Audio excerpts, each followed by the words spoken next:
Hello. This video will review the safety procedures and protocols we use in Concord Community Schools.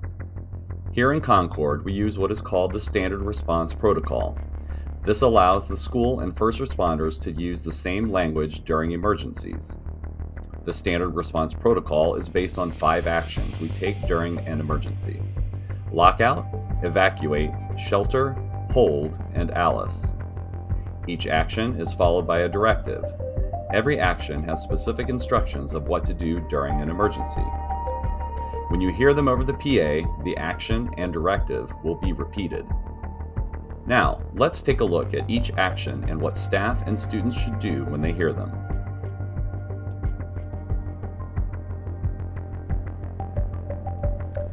Lockout is what we use when there's something dangerous outside of the building. This could be a dangerous or suspicious person outside, or criminal activity in the area. When you hear the announcement that we are in a lockout, no one is allowed in or out. Staff will need to help bring students into the building quickly and take attendance. Students and staff should remain inside locked classrooms. Learning can continue, but hallways should remain clear and no one enters or exits the building.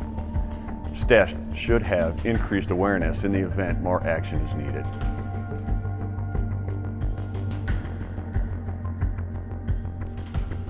So often, the school will receive a call from police to initiate a lockout. However, students can report suspicious activity to a staff member.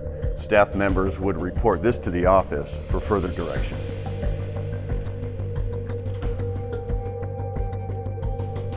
Usually not. During a lockout, there is usually something dangerous near the school. This means that even if the school day ends, we may have to stay in the building until the threat is over.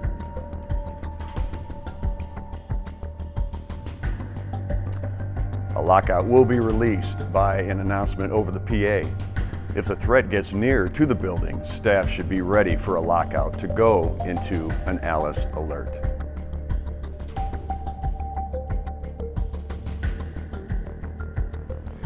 Evacuate is how to move everyone in an orderly fashion from point A to point B. A fire drill is a perfect example. It's really evacuate out of the building and is signaled by the fire alarm. Evacuate is always followed by a location, like evacuate to the gym. Students would leave their things behind and listen for instructions or directions.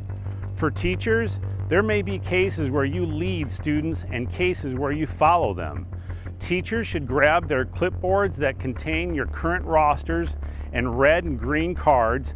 Teachers should also bring their phones. When you get to the evacuation location, take attendance and note any missing or extra students. Self-evacuation means leaving through the nearest exit. Pay attention to the situation and think, what is the situation? Can I see the nearest exit? If you self-evacuate, move to a safe place. That could be a nearby business or church or a trusted person's house. Once it is safe to do so, then move to the rally point. This could potentially happen during an ALICE alert.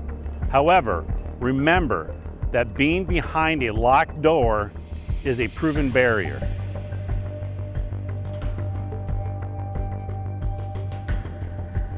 Shelter is how we respond to a hazard with a specific safety strategy. This could be environmental, like a storm, tornado, or earthquake. It could also be something like a chemical leak nearby. The PA announcement will usually state the hazard and then the strategy to be used. It will always be repeated. A common example would be shelter for a tornado. Move to a storm shelter location. Cover and hold. In all cases, teachers should take attendance and listen for further instructions because the situation might change.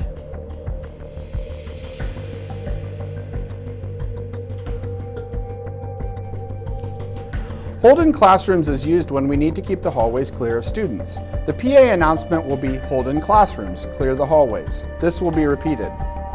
Teachers should remain in the classroom with all their students until the all clear is announced. Close and lock your door. Continue with business as usual.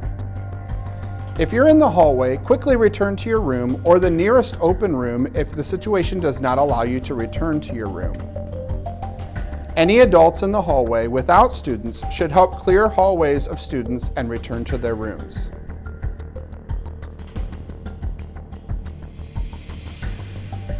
ALICE is an acronym that stands for Alert, Lockdown, Inform, Counter, and Evacuate. We use ALICE because it's a proactive approach to a violent incident. It is a research-based approach that increases our chances of survival. ALICE is a non-sequential and gives you options in the event there is an active threat inside or directly outside the building. The A in ALICE stands for Alert. This is the moment you become aware of a violent incident is occurring. This could be from the PA like, "Alice alert, Alice alert," a white male wearing a red baseball cap entering door 1. Be prepared to learn how to use your building's PA system because you may be the one calling out the Alice alert. The L stands for lockdown. During lockdown, with the door already shut and locked, try and cover the window on your door. Everyone should spread out and remain quiet. If time permits, you may barricade the door with chairs and desks. During lockdown, be prepared to counter as a last resort. The I stands for inform. This is where real-time information is passed on. You'll receive this information on the PA announcement or possibly a text alert. The information will be what is happening, where, who, when, and how it is happening. C in ALICE is for counter. It is taking back control of the situation. It is not fighting. For example, if you have chosen to lock down in your classroom and the intruder breaches your barricade, you can counter by throwing objects at the intruder, moving, and causing commotion. E stands for evacuate. This is the preferred option. The simple truth is if you are not in the building where there is a violent intruder, you will be safe. If you believe it is safe, leave the building and find a safe place until you are able to move to the rally point. Throughout the building, you will see posters with important safety information. Each room should have posted directions for emergencies, along with an evacuation map and an orange clipboard. Your office will have information on what emergency materials should be in your room. If you are missing any materials, or if you find the information is incorrect, please contact the office so they can be sure you have what you need. Throughout the year, we will have several drills to practice the safety procedures covered in the video. It's important to take them seriously when they happen. Please contact your school's administration with any specific safety questions you may have. Thanks for watching, and thank you for all you do to keep our students safe.